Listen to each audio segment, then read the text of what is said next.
Watching Morning at NTV. Hello there, very good morning. Many thanks for your company. If you're just joining us, welcome on board Morning at NTV. That's the hashtag on Twitter. We are big, so make sure that you're also there contributing and of course registering your views on issues that we discuss here. There are the policymakers that are watching and shall be able to take in what you say because it's very significant feedback. Now, allow us go into our Kickstarter discussion this morning, calls for tough actions on sexual offences. Now, many of us do know that there are a range of sexual offences, but do you exactly know what offence you may be committing, especially when you're doing something you think, well, somebody agrees to, especially the female. In 2009, Parliament passed the Sexual Offences Bill, providing for criminalization of a range of sexual offences that were not provided for in the then existing law. That particular bill was rejected by the President and returned for some recommendations to be included. The President was very clear that we have the Penal Code Act, and Cap 120 provides for a number of sexual offences. The provisions were outdated and do not reflect the evolving trends in social attitudes, values, as well as practices. Now, the logic was, can you simply amend or improve the Penal Code Act to ensure that the issues that you want addressed in the Sexual Offences Bill can be taken care of? That bill is still on the shelves.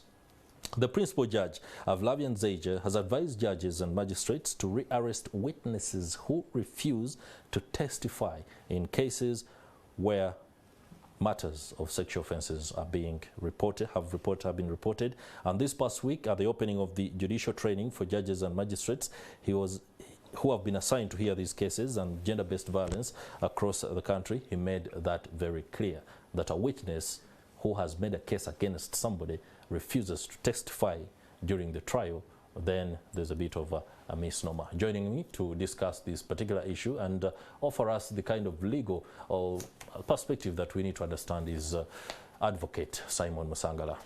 Many thanks for joining us this morning. Thank you very much. You look very upbeat. Thank Is you it very because much. of the victory you scored in the recent case against you that had apparently dented your enthusiasm?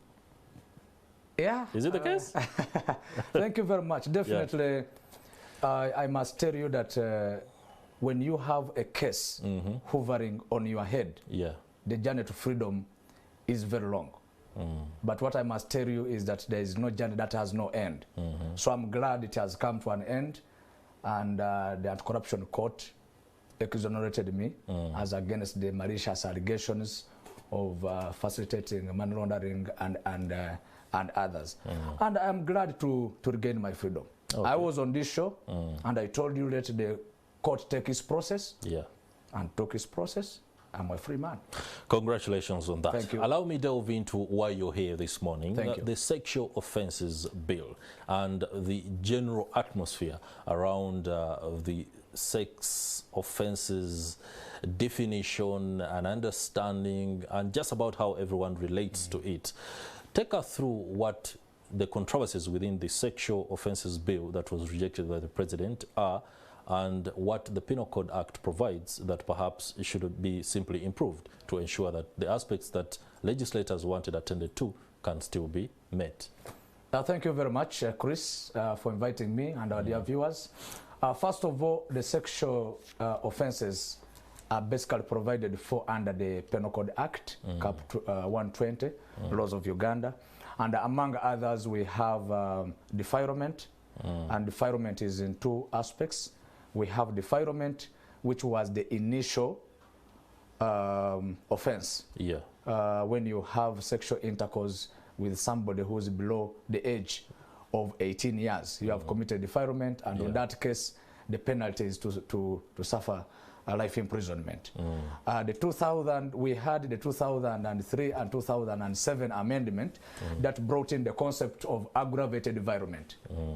Now, Parliament breathed life into the penal code. That's right. To bring in the aspect of aggravated defilement, where you have sexual intercourse with a person with a child below 14 years. If you have sexual intercourse with a child when you are the parent, when you're a guardian, if you have sexual intercourse with an imbecile, a person with a mental disability, if you are infected with HIV/AIDS, that becomes aggravated defilement. And upon conviction, you are supposed to suffer death. The other sexual offense is rape, which is provided for under the Penal Code under Article 123. Now the sexual, under that rape, the presumption, the way the law is, the presumption is that it is only a woman or lady that is supposed to be, that is raped. Because the law says any person who has a carnal knowledge of a woman. Of a woman. Yes, of a woman. Not of a person without or her, another. Yes, without her consent and stuff like that. Yeah. Now that's why the Sexual Offences Bill now comes in to bring in, to change the wording of that provision of the law by saying any person who has carnal knowledge, okay, without the consent of any other person. So now that brings in the aspect of whereby even a boy can actually be raped. Yeah. Even a man can actually be raped. Yeah. Previously, the law was, in my opinion, gender insensitive. Yeah. The other sexual offenses is we have indecent assault, we have elopement, which is enticing a married woman. That's also still an offense under the laws of Uganda. And of course, the Sexual Offences Bill now brings in a litany of new aspects of crimes. For example, if you have sexual intercourse with your wife, she has consented to have sex with you. Yes. You have started the journey, and let me say you are around 70% or 80% of the journey, and then she withdraws the consent. Now that becomes the consent has withdrawn, and when you proceed, that becomes rape. So it is a bit challenging when it comes to enforceability. Yeah. And I think certain provisions of the Sexual Offences Bill are really, I think they are uncalled for, because when it comes to implementation and determining at what point the consent should be regarded as a consent, it is a very tricky one. Interesting that you spoke about enticing somebody into sex as an offense. When I hear the word enticing, is to make it good for them, more like making it attractive for them to engage in. How offensive can that be? I think that's or how why, much of an offense can that be? I think that's why partly the president rejected the 2019 Sexual Offences Bill, because instead of breathing life into the Penal Code, he thinks the law already provides for certain. The Penal Code provides for offences. Now, by Parliament coming up with another law, in my opinion, we are suffering from over legislation, which will have a problem in as far as implementation is concerned. The Sexual Offences Bill brings in an aspect of having people who have committed sexual offences outside the country charged here. Remember, Uganda has domesticated a number of international treaties. We have certain what we regard as offences in Uganda are actually not offences in other countries. So you are Ugandan, you have what is termed as unlawful sexual intercourse here. The other side is lawful. That brings in an issue of extradition. Such countries are not going to be able to cooperate with Uganda to bring somebody to suffer an offense here, which is not an offense the other side. So this bill, the way it is, needs a lot to be desired. Parliament needs to scrutinize it so that it brings it in tandem with the Penal Code. Let's bring that particular point home to the viewer there who might be grappling with getting around it. For example, in Uganda, homosexuality is regarded as a crime. As a crime. Okay. But in other countries, it is not. Now, you have an individual who is out there with their partner of the same sex, and they have had intercourse, and then when they come to Uganda, they are liable to be prosecuted. That's what actually the law tends to envisage. So Ugandans in the diaspora, for example, who have been assimilated and they are practicing certain vices, which for us here we regard as crimes, when they come here under this bill, they will be prosecuted. Or Uganda can actually, on their own volition, because you see, under international law, Uganda can request somebody to be brought here for purposes of prosecution. You saw what happened with Jamiru Mukuru when he was arrested in Tanzania. That's right. They had to extradite him here, and he's currently in the War Crimes Division. Okay, you are a legal practitioner, and of course interface almost on a more regular basis with cases like these. When you look at the plethora of those that are registered under the courts of law, some are being heard, others have suffered still. Well, they've died off. How would you rate Uganda's capacity to be able to tackle this very crucial aspect of sexual offences that are going on across the country? Of course, there are some that are reported, but majority are never reported, and that's where the problem is. How are we in terms of our ability to be able to deal with this particular, well, I can't even call it a disaster? Yeah, thank you very much. Of course, sexual violence is on the increase. Yeah. Compared to, if you look at the report on sexual-based violence, 2001, we had over 15,000 cases being reported, just within half of the year. This year, they have not yet compiled. But that's why courts of law, or the courts of judicature, have come up with a plan to create special cases. The way you see, we have a criminal session dealing with the murder cases. We have now civil cases dealing with the backlog.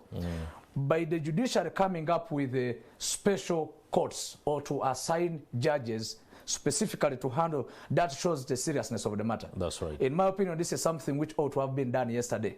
However, it's a step in the right direction. Yeah. Now, the rule of law, first of all, is at stake here.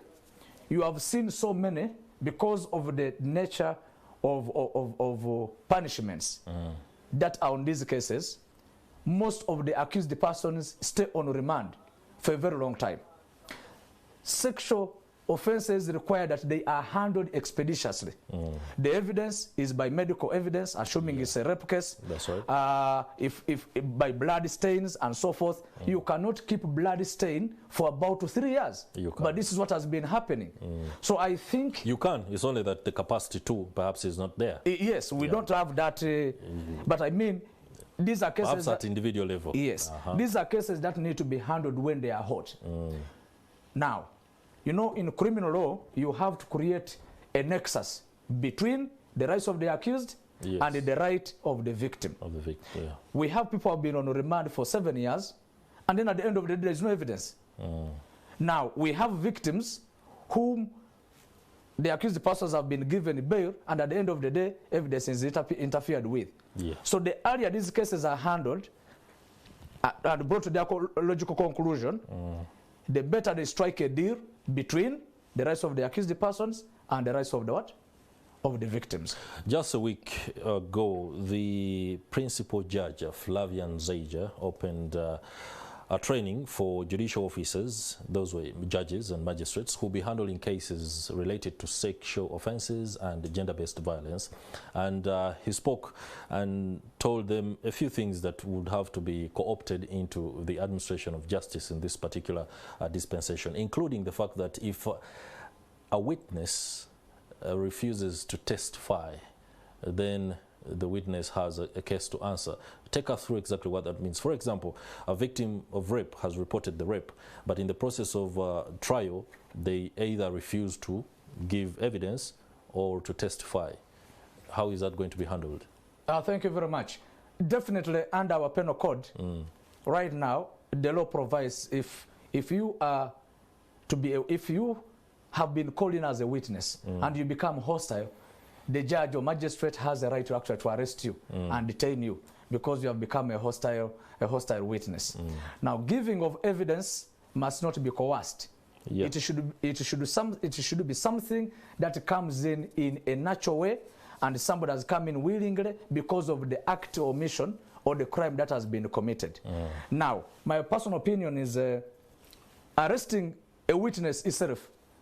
It is, yes, the law provides for it, but arresting a witness will not help the case.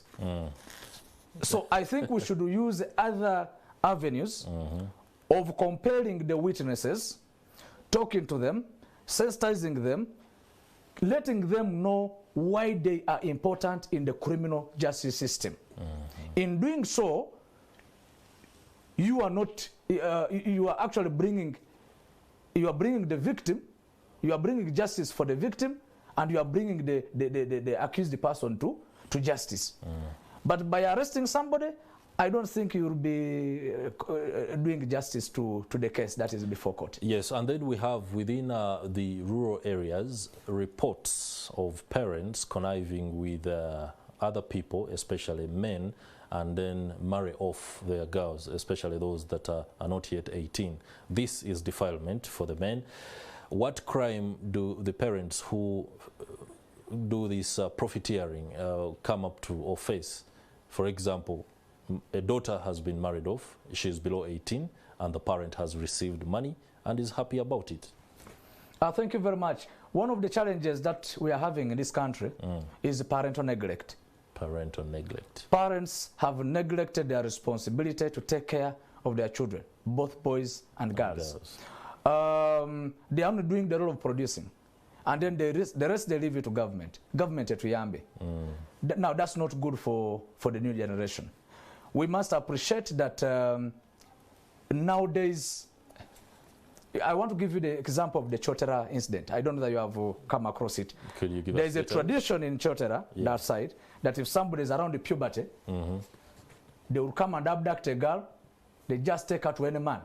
And then the Senga will come in and then try to sweet talk this girl to accept the sexual intercourse.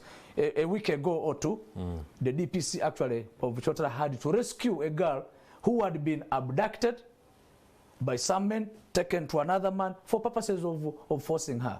Now, the law enforcement agencies have a role to play, and then of course government. That's right. Such fellows can be charged for aiding and abetting of crimes. And once found guilty, especially if you are a guardian and you have been found guilty in abetting defilement or any other crime, let me say rape, indecent assault, the long arm of the law will definitely catch up with you. Yeah. So what right now there is a dispensation that has been rolled out, and of course one of the things that the principal judge was unveiling, is there a way that this particular new way of administering justice can be taken to the rural areas, because that's where most of the cases of sexual offences happen. We need to see something more deliberate. Yeah. I think that is that's the abduction. I think that's the abduction. You can see the men came. The girl was abducted. The girl was actually abducted. You know, thrown into the car, being taken to. No, that is. You know, that is outrageous. Now this is what we are talking about. That is criminal. You know, it's criminal. It should be condemned. I think let's just listen into the reporter who did that story so we can get the perspective. This video went viral on social media at the beginning of last week. Several men emerged from a car and kidnapped a 16-year-old girl and forced her into this car. A certain family in Kabuta village, Kakuto sub-county in Chotela district, reportedly connived with the suspects to kidnap the 16-year-old senior one girl in the video, who we understand was a learner at Kabale Sanje Secondary School in Chotela. It is alleged that relatives of the minor wanted to take advantage of the death of the victim's father to force her into marriage.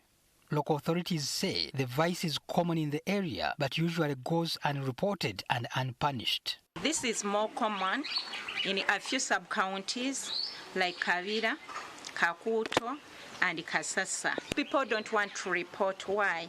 Because they feel when they report, they will create enmity with the neighbors. But for those cases that have reached probation or police, I understand have been handled successfully. John Kamanzi, a resident of Kabuta village in Chotera, is a testimony that the vice is still alive. He admits to have got his wife through kidnap. ife kituli munyo kwanza mukazi gwe nnamu abaana nasitula musitule ate nga saapulani nze na waabo naye yali mukulu yareweza emyaka 19 naye ate namusitula nga sina communication eyaffe newaabo omwana nemusitula kati mukazi wange ninamu abaana bana. Kamanzi believes the culture has been infiltrated by wrong characters whose actions are likely to see it vanish. Kyakuvadda ne bamaama baffe babasitulanga, so government tusaba egonzeemu ebintu bino erimu bitwale manyi nti culture kiringa omulaalo okutambula n'omuggo. According to Apollo Baguma, the resident district commissioner for Chotera, the minor was rescued and is currently in safe hands, being hoped to resume with her studies when schools reopen for third term next month. I want to take this opportunity to thank our police for responding in time to rescue this girl, and I'm sure she's now happy, she's going back to school. Asked about this, the Director of Public Prosecutions, Jenna Bodo, condemned the act of marrying underage girls and confirmed that the state had taken keen interest in the matter. File was opened and we have started investigations, and we are working together with police, and I'm thinking that within the course of next week, some people will appear in court. Some people will appear in court on that particular one. Principal Judge Justice Flavian Zeija has also tasked judicial officers to take keen interest in such cases. I don't have the statistics at hand, but we have so many cases of that nature because our society is still, believing in some of those things. That is what we call marriage by capture. Unconfirmed reports indicate that the men involved in the kidnap have been arrested to help with police investigations into the matter. Patrick Senyondo, NTV.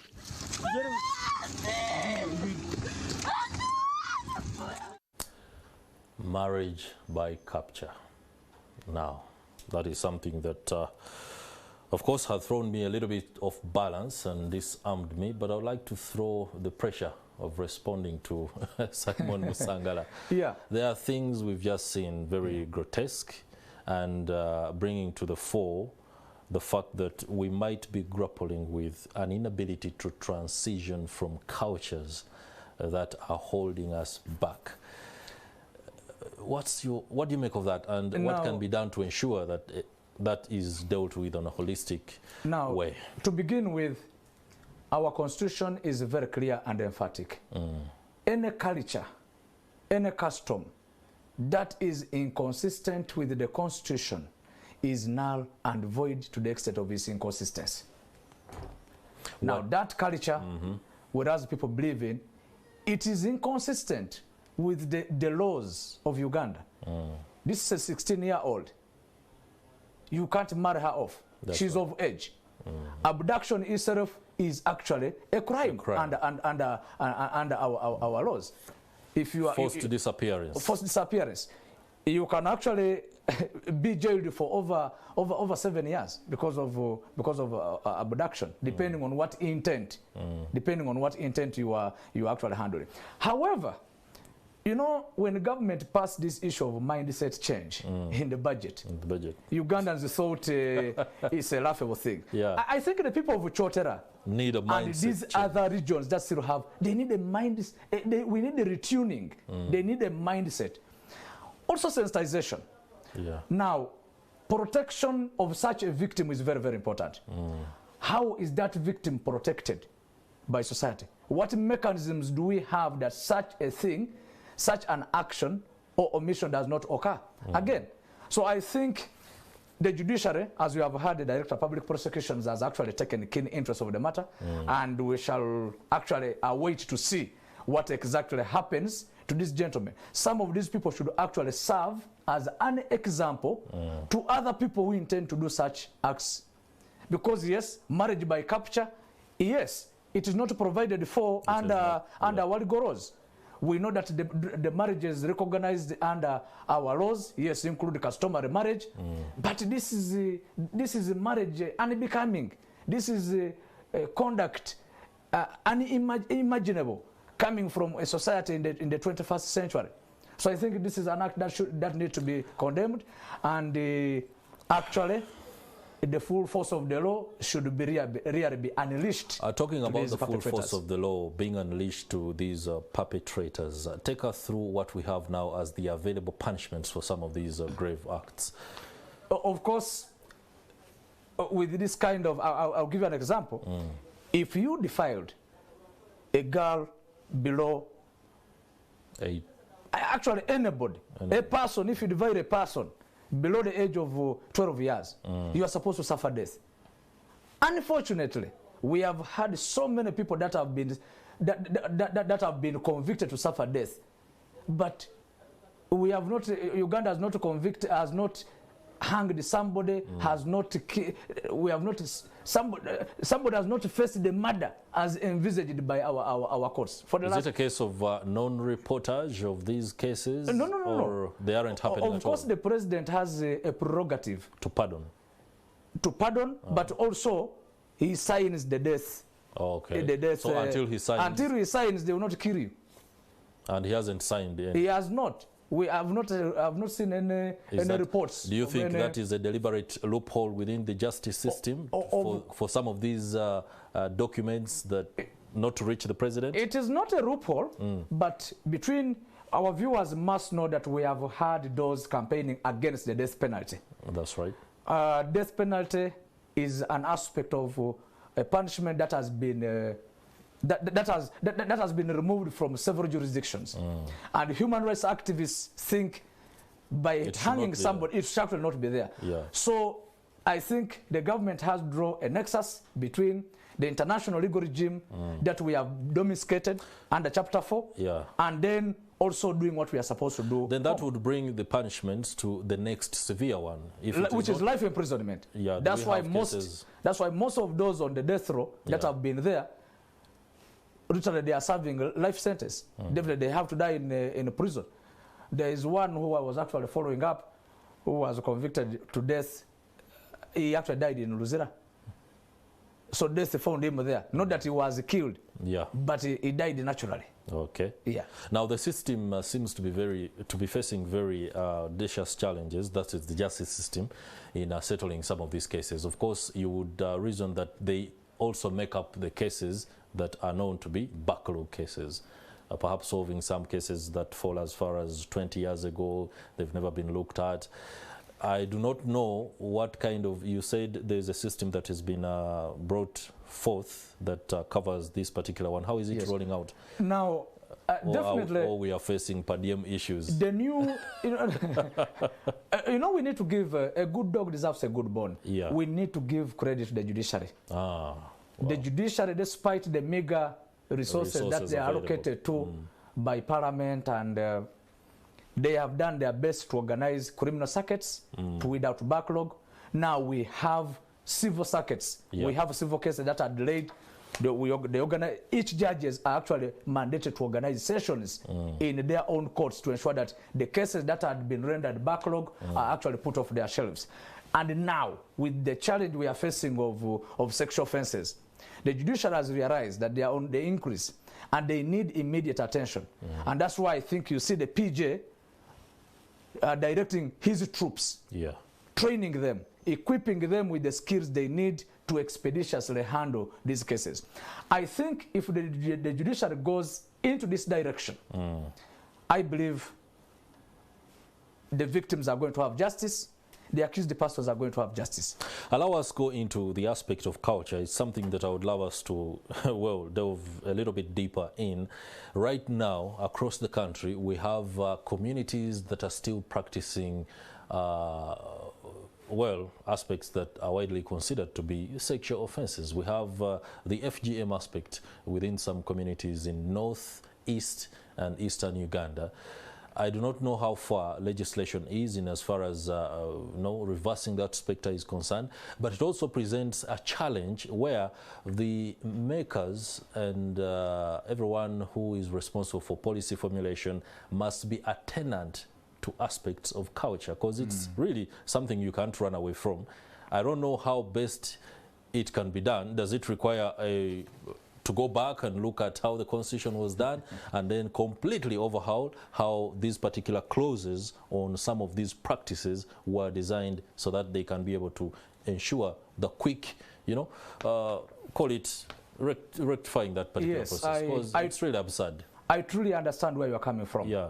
Culture is something that is deeply woven into the fabric of our lives. That's right. And whereas we respect our cultures, we also need to look at the genesis of our cultures. What was the genesis of FGM? Yeah. Female genital mutilation, for example, in those areas. Do you have an idea? If you were to look at it, you know, the moment you cut off the clitoris of a woman, that means you have killed the sensitivity of a woman. And this was research, one way of ensuring that the men are kept home, they don't move from one man to another, and stuff like that.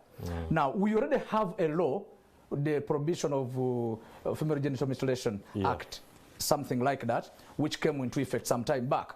However, the problem we always suffer in this country is implementation. We have the best part of the best legislation in the world as a country. Our constitution is the best, but to what extent do we put these laws into action? It comes to the other issue, mindset. Mindset. The way you used to see women don't eat chicken. Those eating chicken now, are they dying? Have they died? That was one good way of reserving the way chicken. They said no, men don't eat offals. When we eat offals today, are we dying? So these the mentalities that we had by our women don't eat eggs. Those things used to be there, but they are eating eggs nowadays. What is happening to them? They are not dying. They're even actually becoming they're even more fertile now because they are enjoying some of these things that were even being denied to them. All right. Do you have any statistics to back up that evidence, or you're simply riding the the ship of a popular opinion? No. It is. You go to KFC, you go to chicken tonight.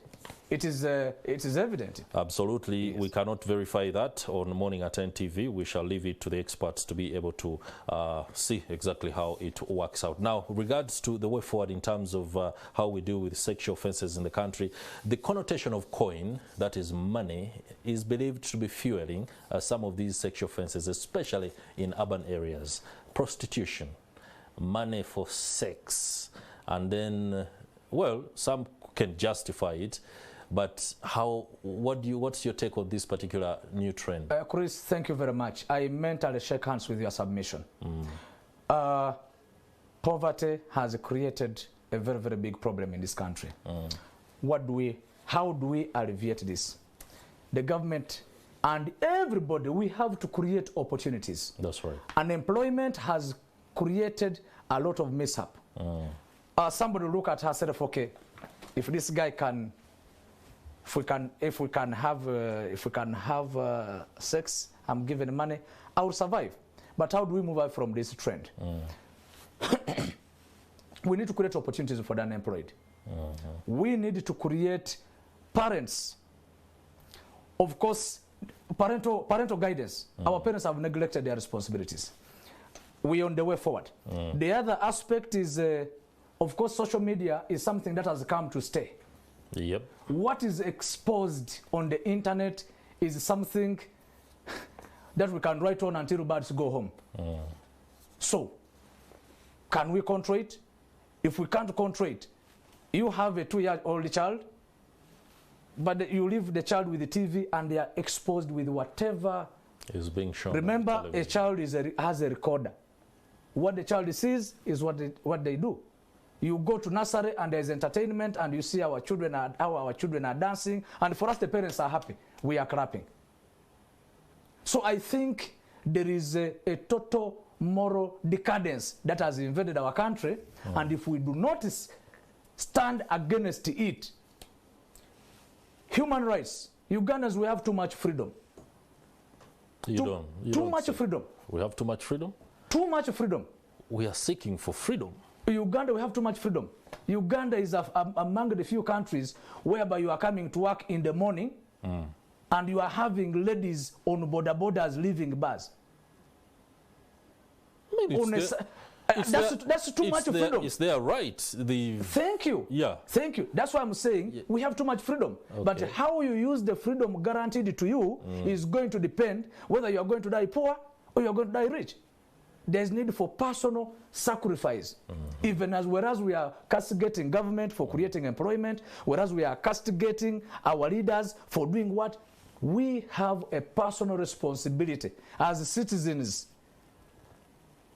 to flash a torch in ourselves and ask ourselves, but I am here today.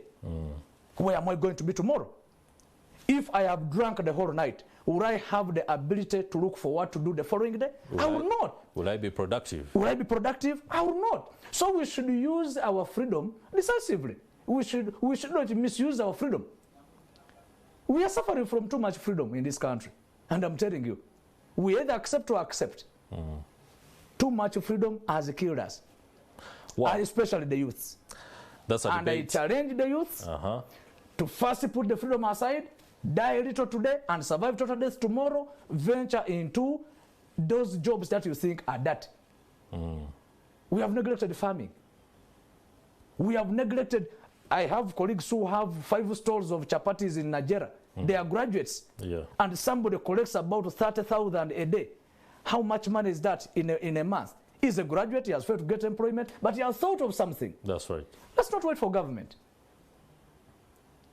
Interesting there. Advocate Simon Musangala, of course, having what is no doubt a very good message out there for the youth. Let's just finalize on this aspect of sexual offences in the country and the tough actions that are needed to ensure that the situation is rectified. I like Principal Judge Flavian Zeija's stance on some of these issues. He has been able to move expeditiously well, and of course, like you said earlier, a good a step in the right direction. Yeah, a step in the right direction, and a good dog deserves a bone, no doubt about no doubt about that. But I'd love you to take me through the plea bargaining and aspect, because it could also come into the sexual offences aspect, where somebody accused quickly comes up and says, you know what, here I am, I accept this particular offence, I committed it under duress, can we please settle this?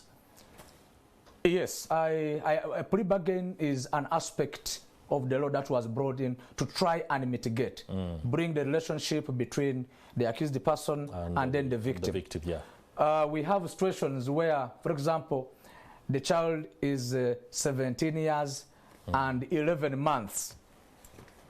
17, 11 months and 364 days. Yes. No. And he or she has been defiled. And the person is supposed to suffer life imprisonment. Because he's a child. Because I'm not yet 18. She was 5 hours away from being 18. 5 hours from being 18. Is that person going to... And there was... Okay, in sexual... In defilement, there is no consent. Consent is not necessary. You will not say, no, the lady consented. No. You will not say, I didn't know the law. No. Ignorantia juris non excusata. Ignorance of the law is no defense. You get it? I do. So plea bargain is aimed at ensuring that, one, we depopulate the prisons. There are certain crimes that where people are in prison, but really, I mean, they can be settled amicably. Even the law provides what we call alternative dispute Human rights defenders and activists, including the feminists, will not agree with that. Settling things amicably. You know, we must come to reality. One thing you should know is that defilement is not only caused by men, and that's why this is where the misconception is. Women are defiling our boys. Boys are being defiled. I want to interest our viewers and everyone. You have been watching the news. It is only that the reporting is so much inclined towards what to the other gender than this other gender. Because look here, if a boy of 17 years has been defiled by a woman, the boy will even fail to come out to report. Because how am I going to be seen that this person, this lady defiled me? So men, our ego... Is the fear as a result of how society will see as you're weak because you've been defiled, or there is another aspect to it, especially when it comes to men's ego? That's one of them. How is society going to see me testifying that, you see, This. So mindset. Yeah, we need to do a mindset. As we wind up this particular segment of Morning at NTV, social media is big. Twitter, Facebook, and all these other platforms that have sprung up on the internet. What is done on social media can also be constituted into an offense. If, for example, you've shared messages with a man or a woman and they deem them to be inappropriate, what is the extent of piece of communication being inappropriate? Hello, how are you? Of course, this is what the Sexual Offences Bill seeks to capture. Yeah. That if I send you materials that are inappropriate, we are chatting, assuming I'm chatting to a girlfriend, and we exchange. The question is, we are enjoying, both of us, and that's the freedom you have said. It is your right, you are talking to you are all. And then somebody will get annoyed tomorrow and say, by the way, you sent me this. And so somebody is going to send you, he will go and report to you, and say, my friend, the other day he sent me inappropriate, and that will be a crime. So we think legislation, there are certain things you cannot legislate, for heaven's sake. You know, you cannot, let us face reality. Yeah. We had an issue where a member of parliament a while back reported a gentleman, a young boy from, I think he was a student at YMCA. And in that case, the MP was like, this gentleman has sent me inappropriate messages. Now, when it came to the court and the messages were relayed, there were cases of what you would consider, well, it depends on how you see inappropriate. The man was consistently asking her for affection. Is that a crime? Is there a law against loving someone? It's natural.